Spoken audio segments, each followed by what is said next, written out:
there was quite a bit there last night on the channel. What am I doing with that? There was quite a bit on the channel that I watched about Israel and about the news of the day, the International Court of Justice in The Hague and the decision they've made for Israel, and then the report how Netanyahu responded. Hello. Don't worry, Mum and the rest are coming. So They're just really slow. I usually go to bed a lot earlier than that. So I went and got into bed and it troubled me no end of what I'd heard on the TV. The anti-Semitism that seems to be a growing concern in this world was a great concern. So I ditched the message I had and hastily did another one, which I thought I'd just lost the notes to, and I was going to have to go off memory, and I'm probably going to have to go off memory anyway. But I don't know whether you've noticed the growing anti-Semitism, and has anyone been following the court cases and whatnot that's been going on, what Israel's been doing, and I've been following it very closely. One of the IDF spokesmen, hello, one of the IDF spokesmen that has been continually a mouthpiece for the IDF, a guy by the name of Jonathan Conricus. Has anyone heard of him? No? He's been giving a daily update for quite some time, except for the last few days, about the way Israel is handling the Palestinians and the laws they adhere to and the way Israel fights. And I've been very impressed by what he says about the way he speaks. So anyway, I got into bed last night and I rewrote the message. And I started to think, there was a guy, when I was sitting out the veranda there the other day, I had my Bible with me, and if you're familiar with where I live, right next door there are 8 very tall pine trees. In those pine trees there is a number of birds' nests. There's big birds have a nest, peewees have a nest, magpie has a nest, and willy wagtails have a nest. And for some reason or other, which is probably natural, Willy Wagtail and his mate seem to take it on themselves to just harass magpie all day, every day. They're just pick, and they don't leave magpie alone. So magpie usually just takes it and ignores it until finally, I've had enough. Snap! You'll hear the beat go, snap! Willie jumps back every time he gets out of the road, flies up to a branch. It's only a minute or so, and they're back picking. While I was sitting there, I just happened to be reading some of Nehemiah, and I thought, man, this is so like what's happening to Nehemiah. You know, he had 3 willy wagtails just come and pick at him all the time, incessantly. So this morning we're going to look briefly, very briefly, and we could look at overall with Nehemiah. There are many messages, but we're just going to have a look at one part of it, the way he was attacked and how he handled it. So who was Nehemiah? He was no one special, he was just a layman. And after the captivity of Jerusalem, many of the Jews were dispersed, they fled. After the captivity, a lot of them went back. Nehemiah didn't. And believe it or not, he stayed where he was in Persia and he took a job. In layman's terms, you could just say he coined a very good job. In actual fact, he was cupbearer to the king, King Artaxerxes. So what his job was, he tasted the wine that the king tasted, or the king drank. He tasted the food before the king, when the king had a meal, and if he didn't collapse, then the king ate it. That's basically, very simply, what his job was. But while he was there, in Persia, he had some of his friends from Jerusalem who had returned from the captivity, came and sought him out. So we're going to read some of that, what happened here this morning. In Nehemiah 1, the words of Nehemiah, the son of Hakaliah. It came to pass in the month of Chislev, which is November, December, in the 20th year, as I was in Shushan the citadel, that Hananiah, one of my brethren, came with men from Judah. And I asked them concerning the Jews who had escaped. Escaped meaning come back to Jerusalem. Who had survived the captivity, and concerning Israel, or Jerusalem. And they said to me, the survivors who were left from the captivity in the province are there in great distress and reproach. The wall of Jerusalem is also broken down, and its gates are burned with fire. So what actually happened? When they were attacked originally, the walls were knocked down with battering rams, totally destroyed. The gates were burned. Obviously, they were very big pieces of timber. They were all burnt. The enemy just moved in, and the Jews were scattered. Verse 4, so it was when I heard these words, this is what he did. I sat down and wept, and mourned for many days. I was fasting and praying before the God of heaven. And I said, I pray, Lord God of heaven, O great and awesome God, you who keep your covenant and mercy with those who love you and observe your commandments, please let your ear be attentive and your eyes open, that you may hear the prayer of your servant, which I pray before you now, day and night. So it wasn't just a 5-minute prayer. He prayed day and night. He prayed and fasted. That was the bad news. So down in chapter 2, 1 to 7. Over to chapter 2, 1 to verse 7.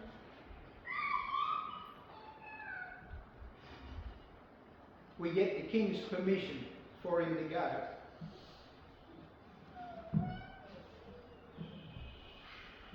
Verse 1 of chapter 2. And it came to pass in the month of Nisan, which is March, April. Nisan is March, April. In the 20th year of King Artaxerxes, when wine was before him, and I took the wine and gave it to the king. Now I had never been sad in his presence before. Therefore the king said to me, why is your face sad? Since you are not sick, this is nothing but sorrow of heart. So I became dreadfully afraid. He was frightened of the king. I mean, one word from the king could have said, hey, replace this fella, take him out, jail him, cut his throat, whatever. So I became dreadfully afraid and said to the king, may the king live forever. Why should my face not be sad, when the city of the place of my fathers' tombs lies waste, and its gates are burned with fire? Then the king said to me, what do you request? The king had pity on him. So I prayed to the God of heaven. I want you to take notice here. How many times he said, I prayed to the God of heaven. So I prayed to the God of heaven. And I said to the king, if it pleases the king, and if your servant has found favour in your sight, I ask that you send me to Judah, to the city of my father's tombs, that I may rebuild it. Then the king said to me, the queen also sitting beside him, how long will your journey be? And when will you return? So it pleased the king to send me, and I set him a time. Furthermore, I said to the king, if it pleases the king, let letters be given to me for the governors of the region beyond the river, that they must permit me to pass through till I come to Judah. And a letter to Asaph, the keeper of the king's forest, that he must give me timber to make beams for the gates of the citadel. So he now has the king's permission. The king also gave him soldiers, gave him a delegation or whatever to be able to travel through country that was a little bit hostile, but he had the king's permission, and so that was accomplished. Okay, the journey takes place. Now he comes to Jerusalem, and the first thing he does, besides praying, he says, so I came to Jerusalem and was there 3 days, and what he does, he scopes the place out.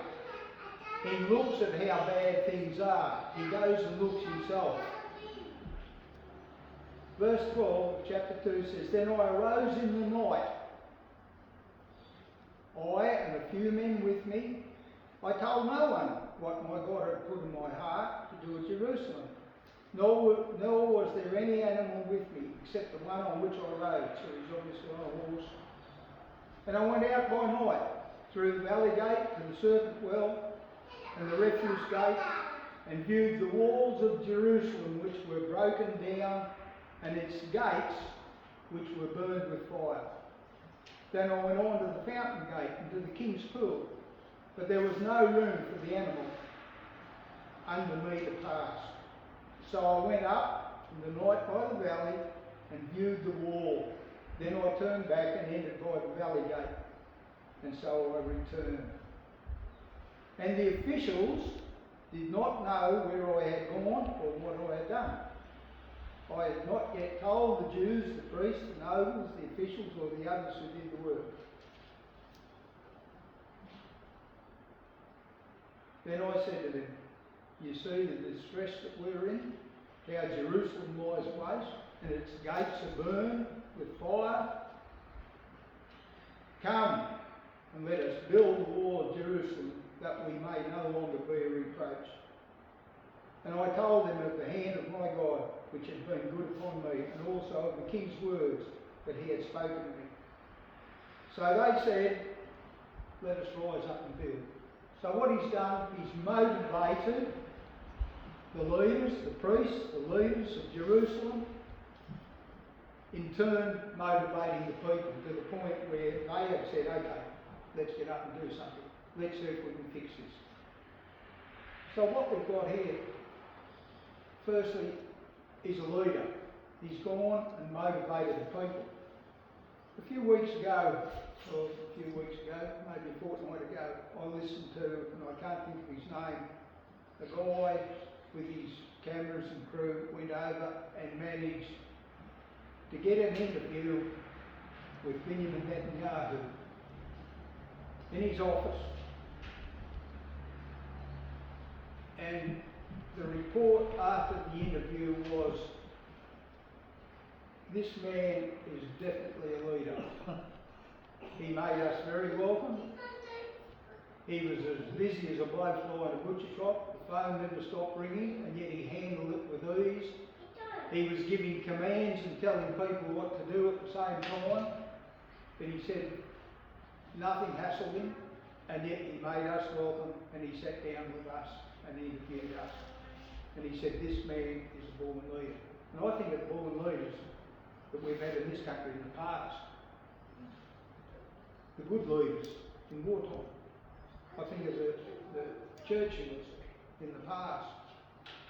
You know, they are so valuable, a born leader, and I believe that Israel today has a born leader.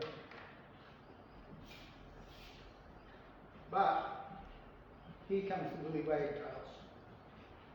In verse 10 of chapter 2, it talks about those 3 Willy Wagtails.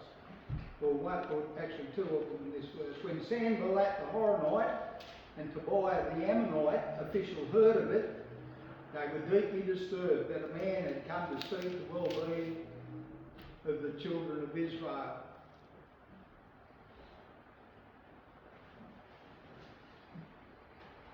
Over to verse 19, we now have the 3. Now, By way of explanation, Sanballat was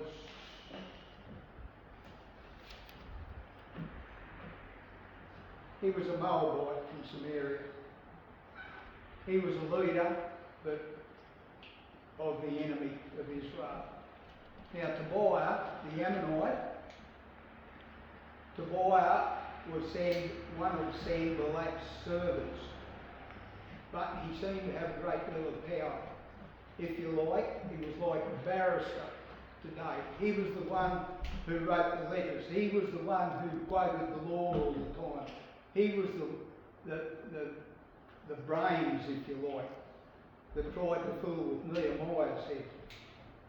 And then there was Geshem. Well, why was Geshem there? As far as I could find out, he just tagged along because they all had the same interest. He was against Israel. Birds of a feather flock together. So Geshem was an Arab. Over in verse 19, and when Sanballat the Horonite, Tobiah the Ammonite officials, and Geshem the Arab heard of it, they laughed at us and despised us and said, "What is this thing that you're doing? Will you rebel against the king?" So I answered them and said to them, "The God of heaven himself will prosper us therefore. We his servants will arise and build, but you have no heritage or right or memorial in Jerusalem." In other words, buzz off. You're nothing to do with us. You're not one of us. If you can't help, beat it.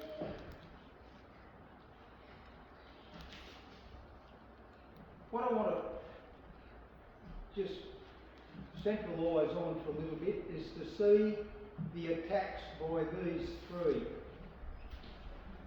In chapter 2 and 19, which we just read, that was the first attack. In chapter 4, verses 1 to 3. But it so happened, when Sanballat heard that we were rebuilding the wall, that he was furious and very indignant and mocked the Jews. So, when someone gets into they don't know what to do in a situation like that, they just start mouthing off, like they say anything that's going to hurt. He was furious and very indignant and mocked the Jews. And he spoke before his brethren and with the army of Samaria and said, "What are these feeble Jews doing? Will they fortify themselves? Will they offer sacrifices? Will they complete it in a day? Will they revive the stones from the heaps of rubbish, stones that are burnt?" Now, if anyone knows, stones, if the wall was burnt or whatever, and the stones that were originally used to build the wall, they cracked and they won't. Big stones won't stand fire. Now, Tobiah, the Ammonite, of course he's got to put his bit in, was beside him, and he said, "Whatever they build, if even a fox goes up on it, it will break down their stone wall." Down to verse 6. So we built the wall, and the entire wall was joined together up to half its height, for the people had a mind to work. Subject to their leader, who encouraged them, the people had a mind to work. Down to verse 7.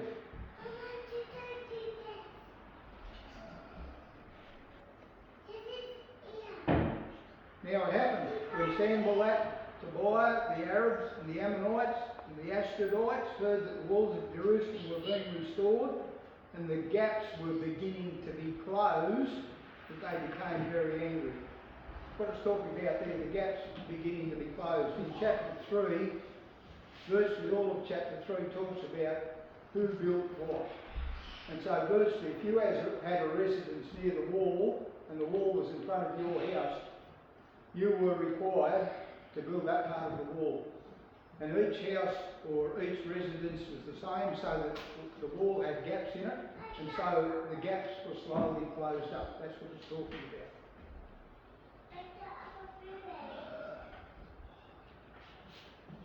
Now in 4:7 to 23, that verse I just read,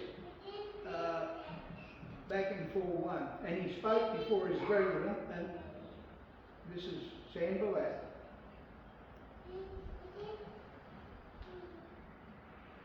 with his brethren and the army of Samaria. Now, if we go down to verse 7, they threatened an attack, a military attack. Look, they're not doing it. Okay, we'll threaten them with a military attack.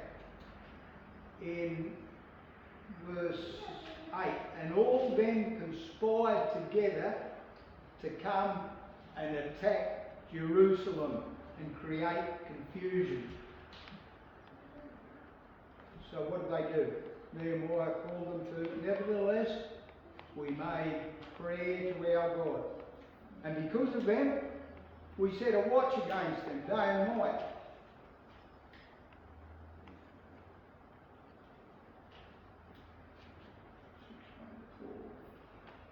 So if we go over them, and I will stay there for a little bit. So we've got the people working very hard here, and it says,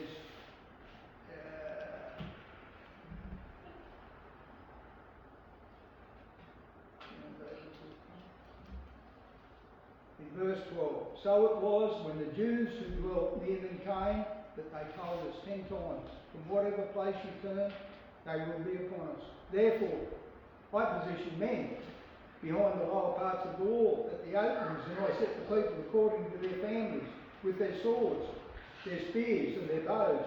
And I looked and arose and said to the nobles, to the leaders and to the rest of the people, do not be afraid of them. Remember the Lord, great and awesome, and fight for your brethren, your sons, daughters and wives in your houses. Now, I read that and I immediately thought, mine went back to October the 7th, when Jerusalem was attacked again. And the damage they did. And basically, what happened that day, Israel, if you like, there was a sort of a peace there, and Israel had dropped their guard, basically. On October the 7th, they were attacked. Basically, even though there was rockets still coming in from other countries, they basically dropped their guard. And we see the same thing here, but we're not going to let this happen. So they positioned men behind the lower parts of the wall, at the openings, and so forth. And it happened when our enemies heard that it was known to us and that God had brought their plot to nothing, that all of us returned to the wall, every one to his work. So it was from that time on that half of my servants worked at construction, while the other half held the spears, the shields, the bows, and wore armour. And the leaders were behind all the house of Judah. Those who built on the wall and those who carried burdens loaded themselves, so that with one hand they worked at construction and with the other held a weapon. That's how serious it was. Every one of the builders had his sword girded at his side as he built, and the one who sounded the trumpet was beside me. Then I said to the nobles, the rulers and the rest of the people, the work is great and extensive, and we are separated far from one another on the wall. Wherever you hear the sound of the trumpet, rally to us there, our God will fight for us. So we laboured in the work, and half of the men held the spears from the daybreak until the stars appeared. At the same time, I also said to the people, let each man and his servant stay at night in Jerusalem, that they may be a guard by night and a working party by day. So neither I, my brethren, my servants, nor the men of the guard who followed me took off our clothes, except that everyone took them off to wash it. So it's as many hours as you can stay awake, you work. We need to get this done.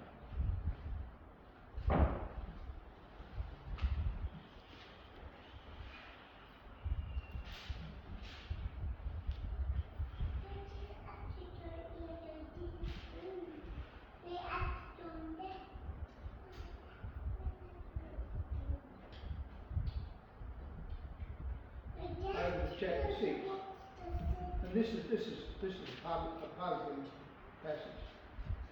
Now it happened when Sanballat, the buyer, and Geshem the Arab, and the rest of our enemies heard that I had rebuilt the wall, and that there was no breaks left in it, although at that time I had not hung the doors and the gates. But Sanballat and Geshem sent to me, saying, Come, let us meet together among the villages in the plain of Ono. The plain of Ono was located south of Joppa, apparently on the sea coast, so it's a considerable distance. So what the Sanballat was trying to get him away so that he can do him in. But here's what Nehemiah said. So I sent messages to them saying, I'm doing a great work so that I cannot come down. Why should the work cease for I'll leave it to go down to you? But they sent me this message 4 times, and I answered them in the same manner. Then Sanballat sent his servant to me as before, the 5th time, with an open letter. In his hand, in it was written this: It is reported among the nations, and Geshem says, that you and the Jews plan to rebuild. Therefore, according to these rumours, you are rebuilding the wall, that you may be their king. And you have also appointed prophets to proclaim concerning you at Jerusalem, saying, There is a king in Judah. Now these matters will be reported to the king. So come, therefore, and let us consult together. Oh, they're trying to get him away again, on his own.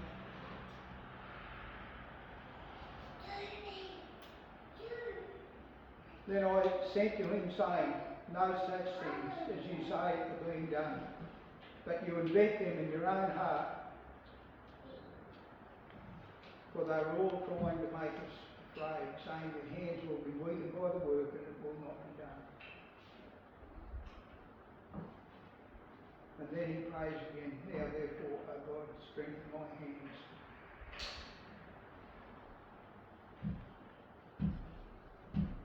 So what's different?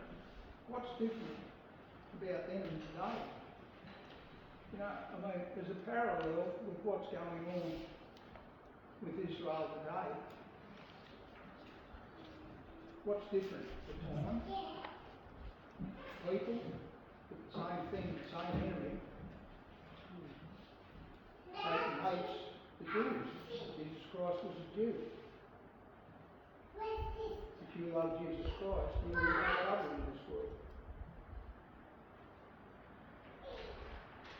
The amount of times that they prayed, that Nehemiah prayed, chapter 1 verse 4, chapter 2 verse 4, chapter 4 verse 4, chapter 4 verse 9, chapter 6 and 14.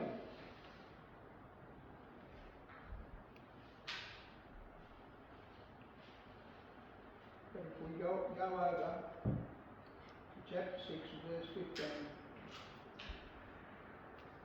it says, So the wall was finished on the 25th day of Elul, which is September, and it took 52 days.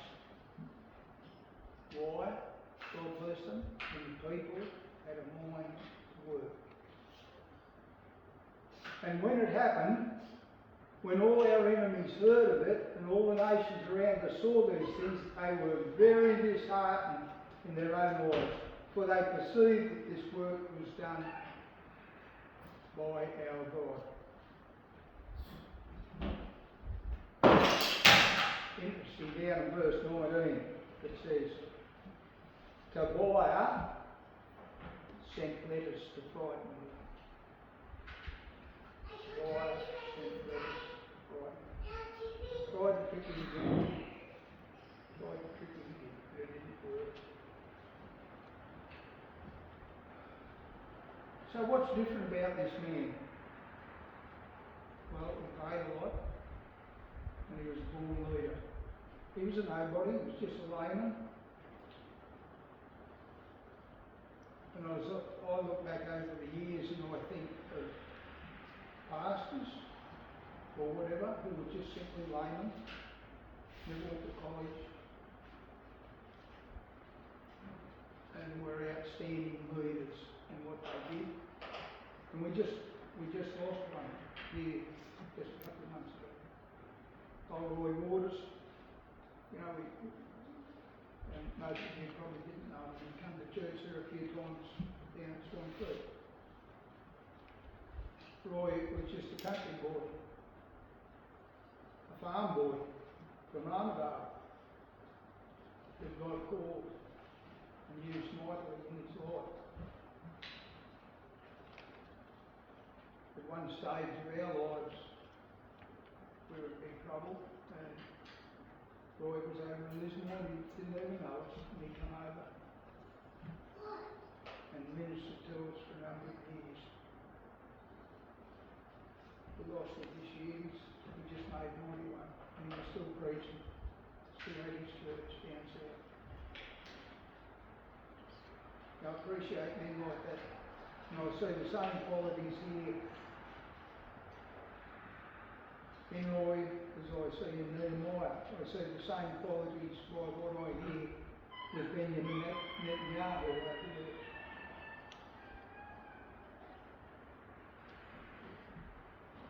there. In Genesis chapter 12, he says, chapter 12, verse 2 and 3.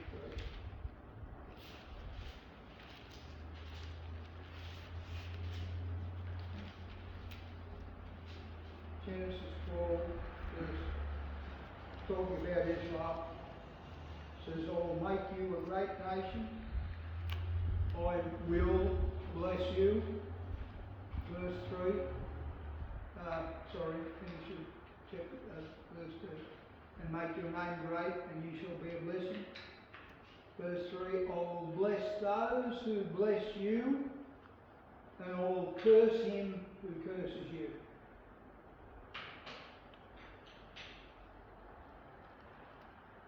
I will bless those who bless you, and I will curse him who curses you. Talking about Israel.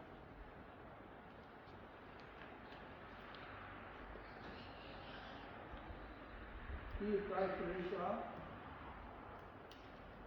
Because there's a promise there that God says, if you bless Israel, I will bless you. I will bless those who bless you, and I will curse him who curses you.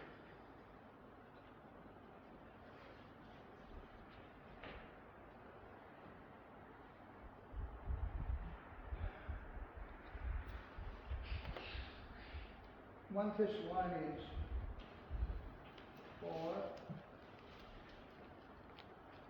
I believe this verse, chapter 5, verse 16 and 18, characterises Nehemiah. Verse 16, chapter 5, verse Thessalonians. Rejoice always. That's a bit hard to do, isn't it, in this world? It's a bit hard to do, well it is for me anyway. Rejoice always. Pray without ceasing. That's extremely hard for me to do. In everything give thanks.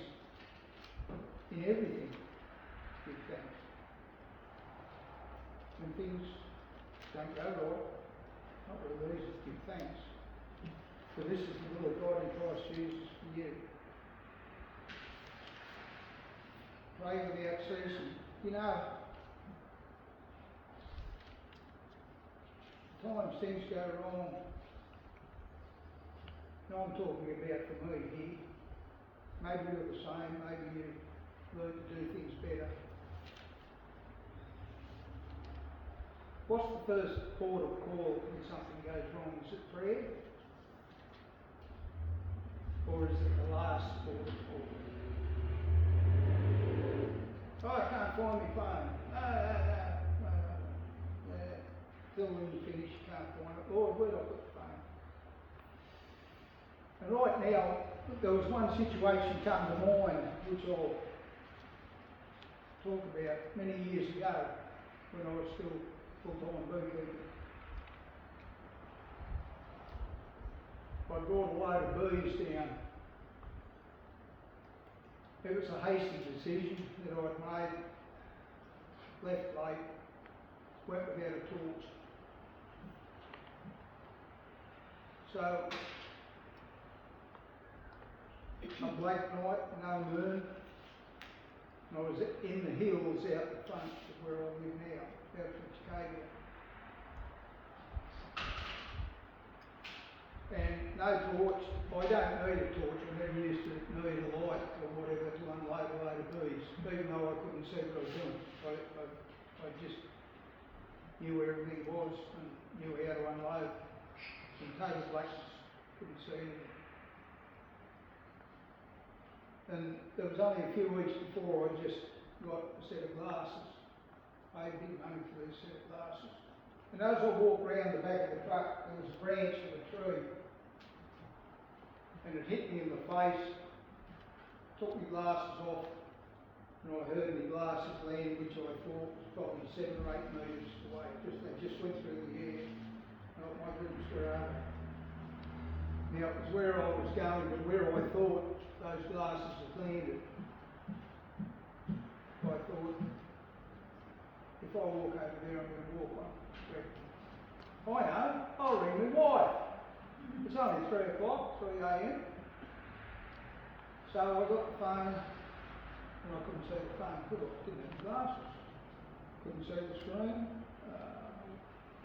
So, as last resort, I walked around behind the truck and I leaned against the truck and I said, Lord, I'm in trouble. I'm really in trouble here. I need you. I need your help. You know where the glasses are? What do I do? Total blackness. Cannot see the hand in front of your face. So I stood there and I had my eyes shut and I opened my eyes. And about 7 or 8 metres away, I thought I saw an extremely small flash. And it was like one of those, I forget what they call them, those insects, and they just have a little flash of them. And it wasn't, I only thought I saw it. I wasn't sure that I saw it. And I thought, it's certainly not my glasses because there's no light to flash off. So I walked over there, making sure there was no branches hanging down. And I stopped where I thought, and I just bent down like this with my hand to feel, and I put the drawers on my glasses. And straight away there was this insult. Why didn't you ask me first? Prayer. Prayer. Power unlimited. That's what characterised Nehemiah. Rhetorical question. How often do we pray? How often do we bring things before the Lord? Things are bad. And we all have bad times.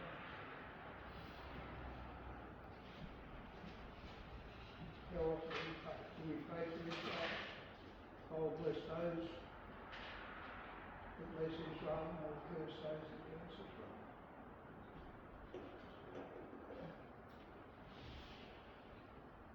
Let's take a lesson from Nehemiah. Nothing's changed, the same thing's happening over and over again. Israel's in trouble over there today, it was in trouble before. God is the God of Israel. God will bless Israel. In fact, as Eddie Fischer used to say, you've got his hands together and say, I can see prophecy happen in front of your very eyes.